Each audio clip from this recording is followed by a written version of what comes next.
पत्नी से छुटकारा। बेटा अपने पिता के पास गया और बड़ा परेशान होकर बोला, मैं अब मेरी पत्नी के साथ एक पल भी नहीं बिता सकता। वो मुझे आंखों में चुभती है।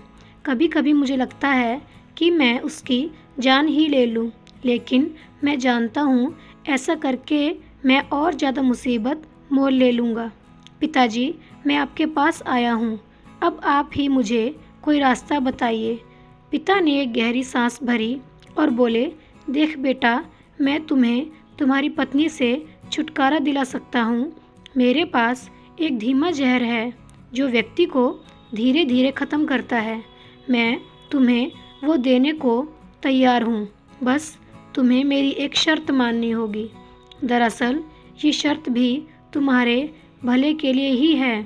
तुम्हें आज से ही अपनी पत्नी से अच्छा व्यवहार करना होगा, उससे प्यार से बात करनी होगी, उसका एक बच्चे की तरह ख्याल रखना होगा, उसकी बातें, उसकी शिकायतें सुननी होंगी।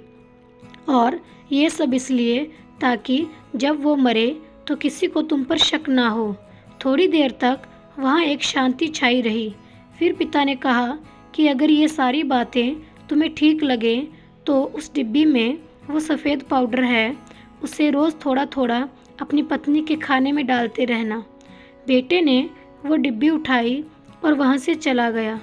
30 दिनों बाद बेटा फिर से जब पिता के पास वापस लौटा तो उसकी आंखों में आंसू थे, उसके चेहरे पर ग्लानि की भावना थी।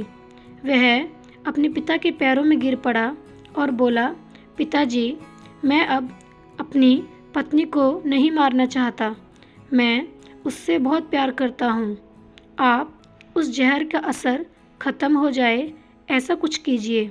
पिता ने अपने बेटे को उठाया और बोले, डरो मत, उस डब्बी में सिर्फ चावल का आटा था, असली जहर तो तुम्हारे मन में था और मैंने जो तुम्हें शर्त बताई थी वो उस जहर का तोड़ था।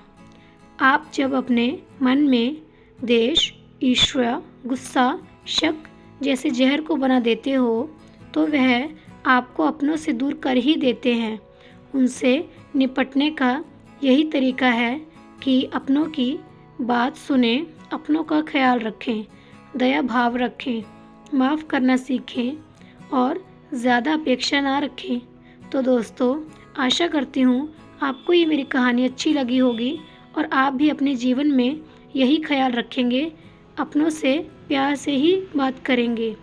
कृपया करके मेरे चैनल को प्लीज़ लाइक और सब्सक्राइब करें और शेयर भी करें। धन्यवाद।